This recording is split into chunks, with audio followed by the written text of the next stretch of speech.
Qu'en serait-il si Dieu te visite et tu rates?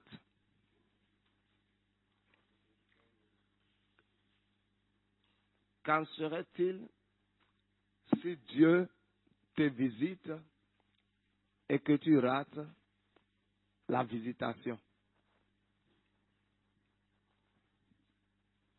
Amen.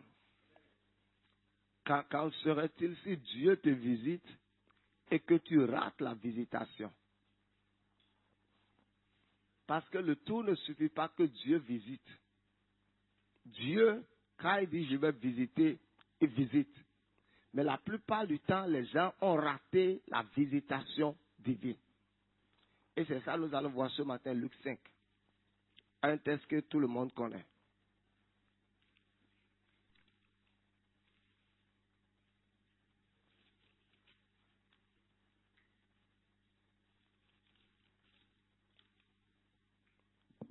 C'est bien de prier dans la fraîcheur, non? Hein? Très bien. Ok. D'accord. Jésus, comme Jésus se trouvait auprès du lac de Génézareth et que la foule se pressait autour de lui pour entendre la parole, il vit au bord du lac 2 barques d'où les pêcheurs étaient descendus pour laver leurs filets. Il monta dans l'une de ces barques qui était à Simon et il le pria de s'éloigner un peu de terre. Puis il s'assit et de la barque il enseignait la foule. Lorsqu'il eut cessé de parler, il dit à Simon, avance en pleine eau et jetez vos filets pour pêcher. Simon lui répondit, Maître, nous avons travaillé toute la nuit sans rien prendre, mais sur ta parole, je jetterai les filets. L'ayant jeté, il prit une grande quantité de poissons et les filets se rompaient. Que le Seigneur bénisse sa parole. Maintenant, nous parlons de qu'en serait-il si Dieu te visite et que tu rates la visitation divine? Dans Luc 5, nous voyons Pierre dans sa frustration, une réelle frustration. Comme beaucoup de personnes sont frustrées comme ça. Elles ont travaillé toute la nuit sans rien prendre. C'est qu'ils ont travaillé, mais ils ont aussi travaillé la nuit. Praise God. Qu'est-ce que cela veut dire? Ils ont travaillé sans la lumière. Ils ont travaillé sans la révélation. Ils ont travaillé sans la direction. Ils ont travaillé sans la compréhension divine. Et cela était une frustration.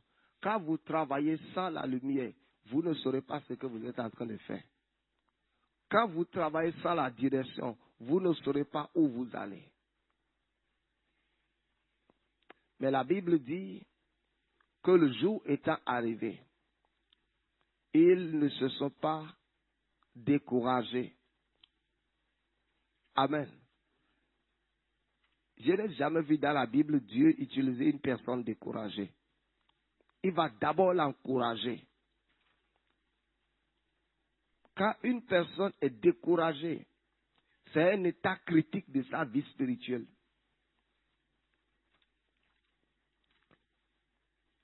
C'est un état critique.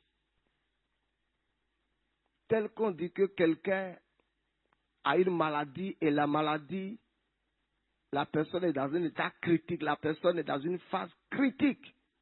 Le découragement, c'est cette phase-là. Parce que juste un peu après le découragement, vous abandonnez. Mais la Bible déclare que Pierre n'était ni découragé. Comment nous pouvons savoir que Pierre n'était pas découragé? La Bible dit, dans la journée, il avait son filet. Celui qui est découragé et passif, il ne fait plus rien. Ainsi, nous avons beaucoup de chrétiens découragés qui ne veulent plus rien faire en esprit pour que les conditions s'améliorent.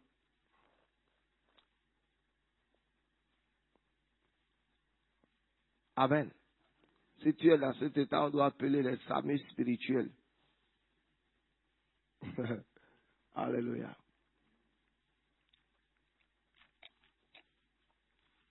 Quand une personne est découragée, elle ne devait plus rien faire spirituellement pour que sa condition s'améliore. Pierre n'était pas découragé. La Bible dit le jour, il est retourné laver ses filets. Quelle que soit la situation dans laquelle nous nous trouvons, nous devons toujours être en train de faire quelque chose spirituellement et attendre que Dieu nous visite. Et attendre que la grâce de Dieu arrive. Et attendre que Dieu intervienne quand nous sommes en train de prier. Nous devons toujours être en train de laver nos prières, de laver nos filets, soit par la prière, soit par l'étude personnelle de la parole. Il y a déjà ici, vous n'étudiez pas la parole de Dieu, vous ne lisez pas la parole. Vous lisez seulement un verset dans la Bible, Ésaïe 51, verset 3. Ainsi l'Éternel a pitié de Sion, il a pitié de toutes ses ruines. Tu vois, donc tu connais, tu dois prendre la Bible maintenant, lire la Bible, étudier un verset. C'est pour ça tu es ignorant. Quand le diable vient dans ta vie, il te bagarre à gauche au mur, bagarre à droite. C'est-à-dire le diable te joue comme du tennis. Et il y a des tourbillons d'idées dans ta tête.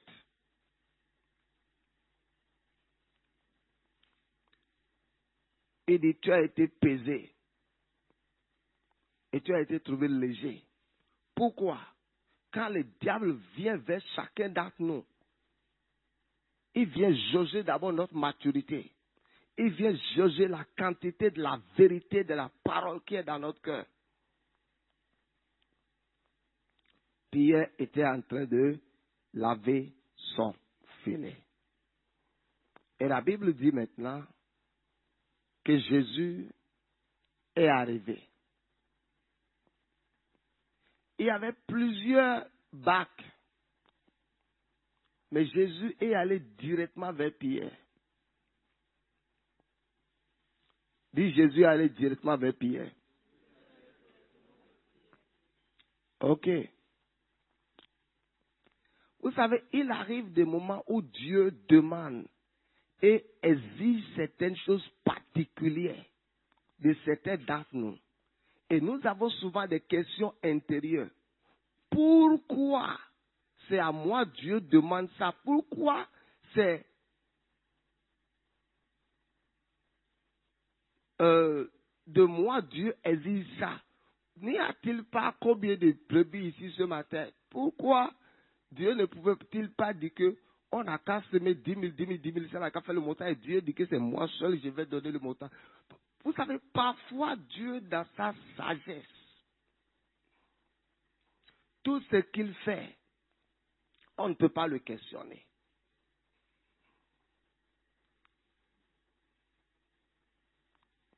Dieu est allé directement vers la barque de Pierre. Et tout ce que Dieu fait, il y a un but. Et quand il y a un but, il y a un agenda. Et quand il y a un agenda, il y a un plan. Et quand il y a un plan, quelque chose doit être exécuté sur la terre. Ce qui veut dire, quand le regard de Dieu se porte sur toi par rapport à quelque chose, ne considère pas cela comme une pression, parce que Dieu ne met jamais la pression sur quelqu'un. Considère cela comme un privilège. Exemple, vous êtes 3 ou 4 amis dans la maison de Dieu.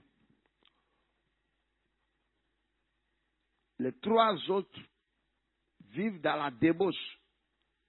Rien ne leur arrive. Tout marche pour eux. Toi, tu as tenté de mettre au bord. Tu n'es pas allé dedans. Tu as... tu as ramassé le problème. Maintenant que tu as ramassé le problème, tu as prié jusqu'à Dieu a eu pitié de toi. Tu es sorti de là. Tu as dit que c'est une coïncidence.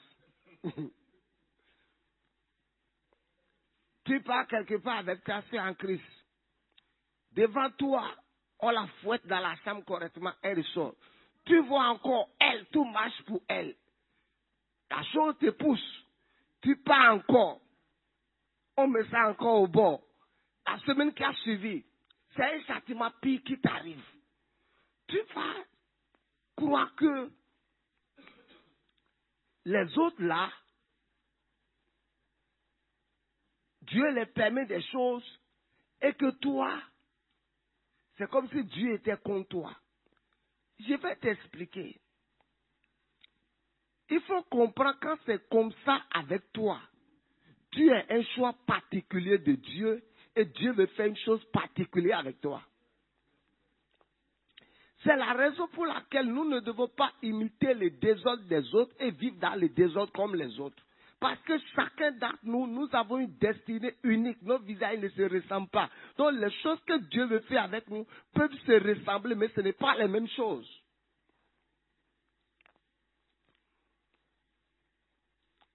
Donc c'est pour ça, ne copie jamais la pagaille de quelqu'un. Tu peux copier la pagaille de quelqu'un et mourir. Ne copie jamais les péchés de quelqu'un. Ne copie jamais la pagaille de quelqu'un. Il ne faut même pas copier le péché de David, copie sa foi. Parce que je ne sais pas si toi, en ton temps, tu auras les mots, l'humilité qu'il faut pour rester devant Dieu et composer ton psaume 51 à toi.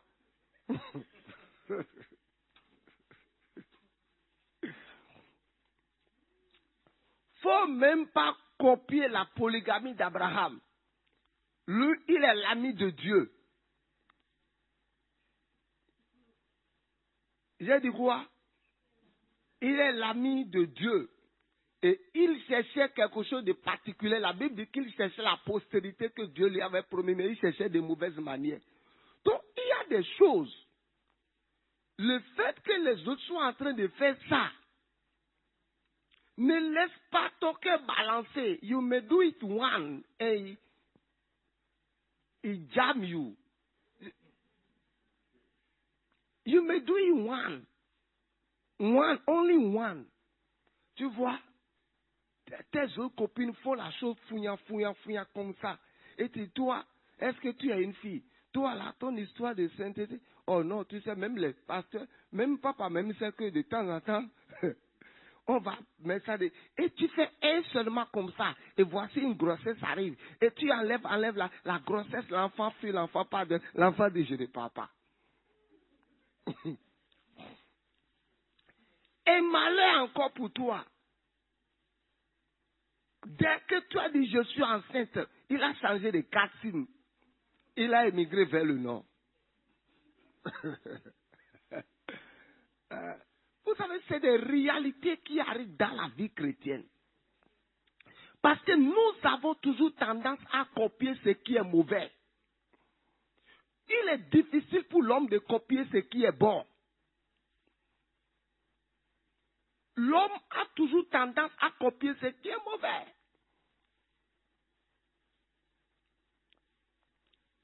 Mais je vais te dire, il y a des choses que d'autres font. Ça ne laisse pas la gorge. Toi, tu vas tenter. Ça va bloquer ta gorge. Praise God. Et quand ça bloque ta gorge, il faut aussi bénir Dieu. Que c'est à cause de l'amour de Dieu pour toi que ça a bloqué ta gorge. Parce que si Dieu te laisse dans le péché, ça peut te détruire. Amen. Donc le châtiment de Dieu parfois pour nous, c'est l'amour de Dieu pour nous récupérer du péché.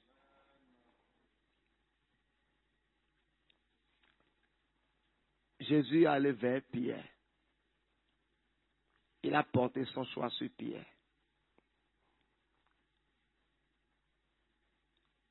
Maintenant, là où je m'avais dit quelques 2 ou 3 choses, je vais m'arrêter là. La priorité que vous donnez à quelque chose révèle la valeur que vous avez pour la chose. La priorité. la disponibilité que vous créditez, que vous donnez à quelque chose, révèle la valeur que vous avez pour la chose. Dès que Jésus a mis ses deux pieds dans la barque de Pierre, Pierre était à partir de ce moment disponible pour Jésus. Dieu ne va jamais visiter quelqu'un qu'il a vu dans son cœur que celui-là n'a pas de la considération pour sa personne, que celui-là, il n'est pas disponible pour lui. Dieu ne va pas visiter quelqu'un. Parce que Dieu regarde toujours nos cœurs d'abord. Toujours nos cœurs.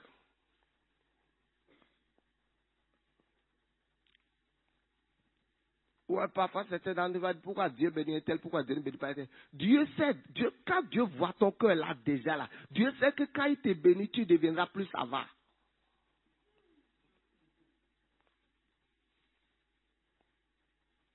Ce que tu fais maintenant révèle ce que tu vas faire demain. J'ai dit quoi? Ce que tu fais maintenant révèle ce que tu vas faire demain. Il n'y a rien de surprise. Ce que tu fais maintenant révèle ce que tu vas faire demain. Parce que ce que tu fais maintenant changera si ta pensée change maintenant. Si ta pensée ne change pas maintenant, ça veut dire que la manière dont tu penses maintenant, c'est comme ça que tu vas penser demain. Donc si ta pensée ne change pas maintenant, ça montre ce que tu vas faire demain.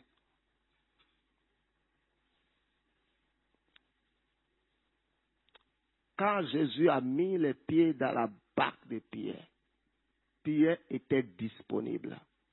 Ce qui fait que nous ratons la visitation divine est que la plupart du temps, nous ne sommes jamais disponibles pour Dieu.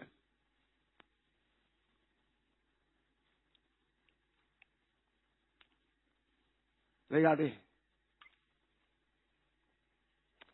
Regardez les hommes que nous sommes ce matin. Et les autres. Jésus a dit les 9 autres. Ils sont où? Hein? Ils sont occupés par le sommeil. Ce qui veut dire la valeur qu'ils ont donnée au sommeil ce matin est plus importante que la valeur qu'ils ont donnée au culte de ce matin. La priorité et la disponibilité que tu as pour quelque chose révèle la mesure des valeurs qu'il y a dans ton cœur pour la chose. Il n'y a pas deux choses à dire, c'est comme ça. Quand tu considères quelque chose, tu es disponible pour la chose. Quand tu considères quelque chose, la chose est une priorité. La Bible dit chercher premièrement le royaume et la justice. Premièrement, lui le premier. Quand il est le premier, ça veut dire qu'il est ta priorité. Ça montre combien de fois tu peux être disponible pour lui. Ça montre combien de fois il occupe ton agenda. Ça montre combien de fois il occupe ton cœur. Ça montre combien de fois il occupe ta pensée. Ça montre combien de fois il est important dans ta vie. La plupart du temps, ce n'est pas que Dieu ne nous visite pas. Dieu nous a visités une fois. Mais le problème est que nous avons raté la visitation divine. Regarde, le même verset, la même parole a continué de venir à toi sur 1 mois, sur 2 mois. La même parole est venue à toi par plusieurs moyens. Mais tu n'as rien fait avec la parole. Tu continues de prier. Et de la parole qu'il leur fit annoncer ne leur servit de rien, car elle ne trouva pas de la foi chez ceux qui l'ont entendu. La même parole, la même instruction a continué de venir à toi. La même, successivement sur 3 mois. Est-ce que cela pouvait être un hasard où la même instruction continue de venir à toi sur 3 mois, mais tu n'as rien fait avec l'instruction?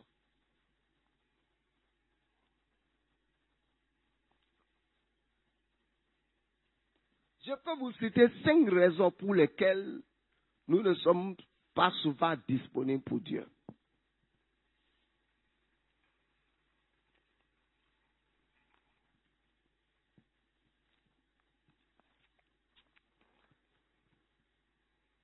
La ligne de votre correspondant n'est pas disponible.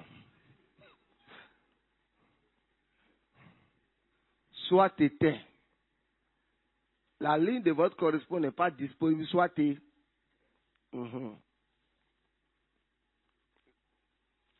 Elle n'est pas disponible. Ou soit elle est éteinte. Soit comme ça.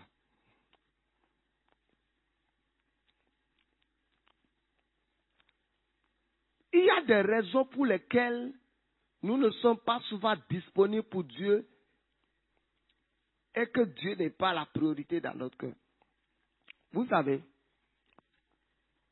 j'ai réalisé que toutes les belles déclarations que nous faisons, I love you, Lord Jesus, tu es le rocher des âges, tu es la pierre angulaire, tu es l'étoile du matin, tu es le premier, le dernier dans ma vie, Seigneur, je t'appartiens, tu es tout pour moi.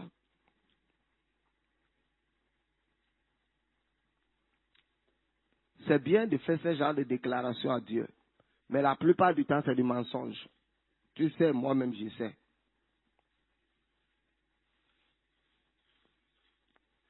C'est que beaucoup d'entre nous, l'amour pour Dieu n'est pas dans notre cœur. We don't love God. Aimer Dieu, aimer Dieu, aimer Dieu. Aimer Dieu, l'amour pour Dieu n'est pas dans notre cœur. Vous savez, quand une fille aime un homme, elle est disponible pour l'homme à tout moment. Mais quand elle commence à ne pas être disponible, j'ai ceci, j'ai cela, son cœur.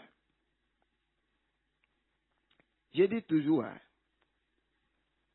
que ce soit l'homme ou la femme, peut être sur le même lit avec toi.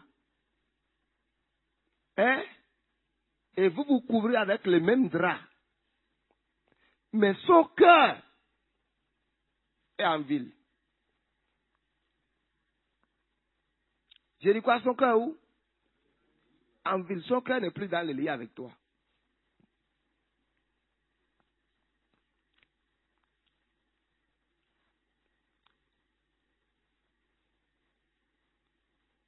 Il y a quelque chose que je n'ai pas dit. Ce n'est pas bien. It's not good at all.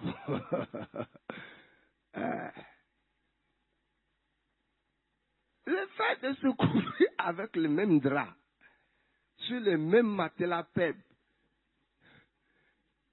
ne veut pas dire que son cœur est avec toi. Yes. Yes. C'est la vérité.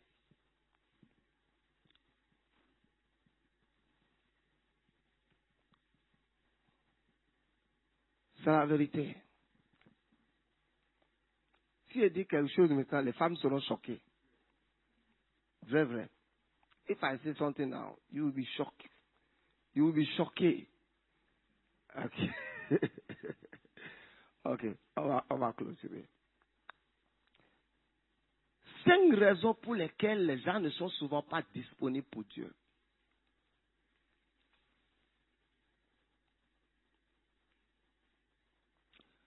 Quand tu n'es pas disponible ici, tu es disponible ici. Ou bien? Hein? Quand tu n'es pas disponible ici, tu es disponible ici. Ce n'est pas que tu es indisponible partout, tu es disponible quelque part. Ce qui veut dire, là où tu es disponible, là, ça veut dire que tu aimes la chose plus que l'autre chose pour laquelle tu n'es pas disponible. Vous comprenez? Quand une fille n'est pas disponible pour un homme ici, elle est disponible pour un autre homme là-bas. Notre indisponibilité révèle qu'il y a autre chose que nous aimons plus que Dieu. La première raison, il y a quelque chose autre que nous aimons plus que Dieu.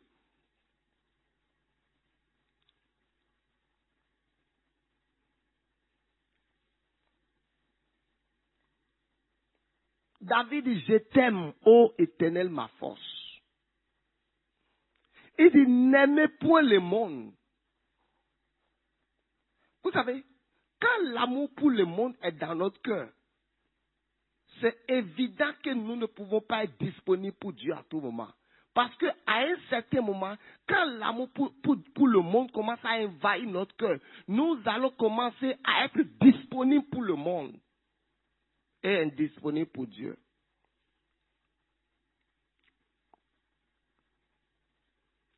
Donc, quand tu n'es pas disponible pour Dieu, quand tu es indisponible, ça veut dire qu'il y a quelque chose que tu aimes, qui te tient à cœur plus que Dieu. Et tout un chacun d'entre nous ici, ne nous mentons pas. Si vous regardez, vous allez voir parfois qu'il y a 2 choses que vous aimez plus que Dieu. Il y en a 3, il y en a 4.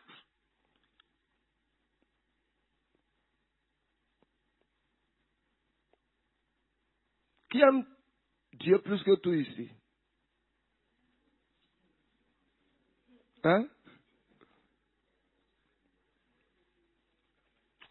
Je n'ai qu'à parler ou je n'ai qu'à me taire? Je n'ai qu'à parler. Je n'ai pas parlé. Je n'ai qu'à parler. Je n'ai qu'à parler. Si je... Attends, tu te bats pour aimer Dieu. Hein? Tu t'efforces pour aimer Dieu. Mais si tu regardes ce matin, tu verras encore 2, 3, 4 choses que tu aimes encore plus que Dieu. Qui occupent encore ton cœur. Des choses pour lesquelles tu es en mesure de sacrifier Dieu. Des choses pour lesquelles tu n'es pas prêt à obéir à Dieu.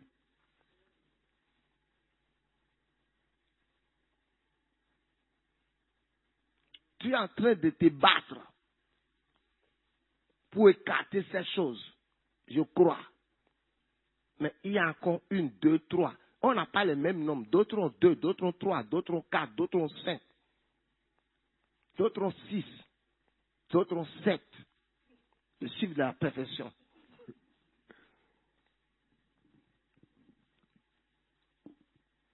Quand Dieu nous visite, as-tu déjà appelé quelqu'un plusieurs fois où sa ligne n'a pas sonné quand tu avais besoin de lui? Hein?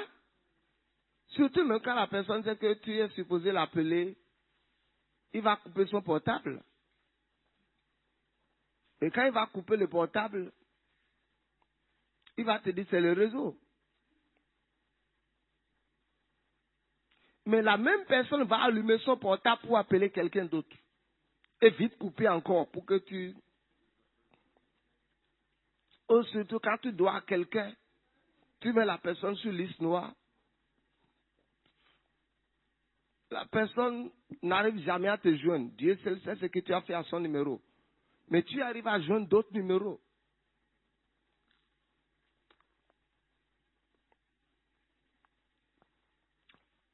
Ce qui a changé tout pour Pierre, c'est qu'il était disponible pour Dieu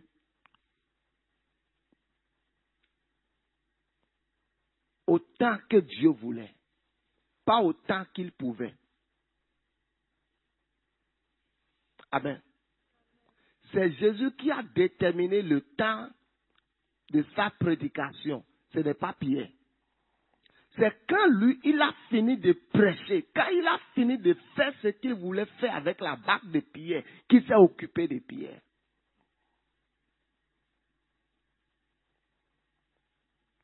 Rends-toi disponible pour Dieu. Rends-toi disponible pour le royaume. Rends-toi disponible pour les choses de Dieu. Et quand tu te rends disponible, ne fixe pas un temps à Dieu. Ne dis pas à Dieu, je te donne 1 semaine. Dieu n'est pas Il n'est pas ton oncle. Seigneur, si dans une semaine, tu ne changes pas ma condition, c'est ce que je vais faire. Fais. Tenons-nous debout. Seigneur, si le jeune, si tu ne changes pas ma vie, si je pars dans le monde, il ne faut pas dire quelque chose. Pars dans le monde, pars. Spatial est le chemin dans le monde là-bas. Pars, il y a encore de la place pour toi. C'est enfantin. Seigneur, si cette année-ci, tu ne me donnes pas mon mari, je te dis, hein, Seigneur, je te dis, si cette année-ci, si je pars, pas épouser qui tu veux. Plus seulement que tes dents de mâchoire ne soient pas enlevées demain.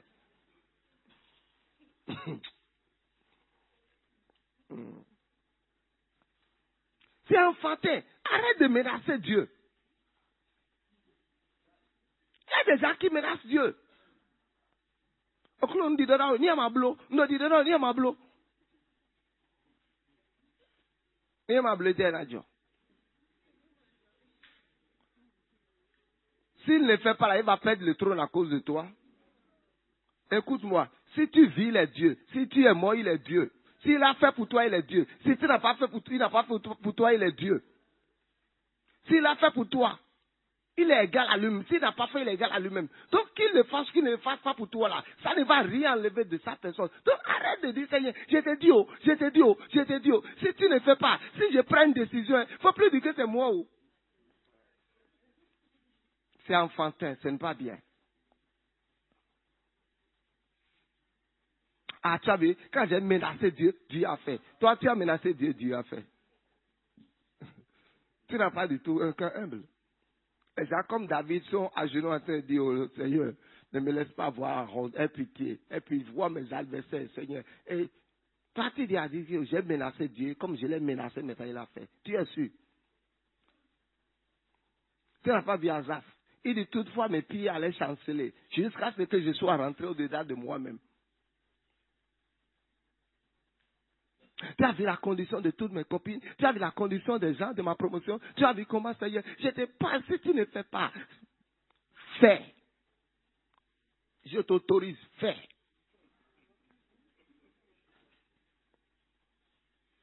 Quelqu'un m'a dit un jour, j'ai dit à Dieu, hein, tu sais Seigneur, mon corps là, je n'aime pas faire des choses avec mon corps, mais je te mets en garde. Si tu ne fais pas quelque chose, si tu fais quelque chose, je dirais dans mon corps, mais c'est ton corps, non. Les gens menacent Dieu. Ils disent que ça marche. Ça n'a pas marché. Ils disent que tu as menacé Dieu, maintenant ça a marché. Non, s'il te plaît, ne fais pas ça. Pierre était disponible pour Dieu.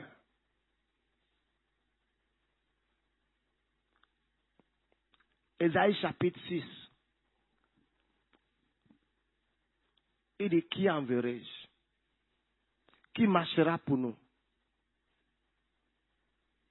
Ésaïe dit, me voici.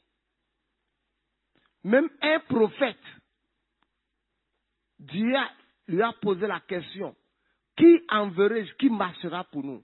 Il faisait quoi avec son ministère prophétique depuis longtemps? Et il dit, je suis disponible. Tu peux être un enfant de Dieu, tu n'es pas disponible pour Dieu. Tu peux être pasteur, tu n'es pas disponible pour Dieu. Tu peux être leader, tu n'es pas disponible pour Dieu. Tu peux être n'importe quelle chose, mais tu n'es pas disponible pour Dieu. Disponible pour Dieu, c'est profond, c'est plus que ce que j'ai dit.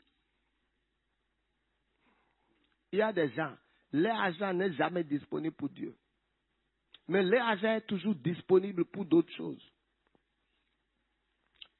Dis Seigneur, ce matin, accorde-moi la grâce de t'accorder la priorité. Accorde-moi la grâce de me rendre toujours disponible. Disponible pour toi. Au nom de Jésus. Que rien d'autre n'occupe mon cœur que toi. Que rien d'autre n'occupe mon cœur. Que ma disponibilité soit pour toi, au nom de Jésus. Amen.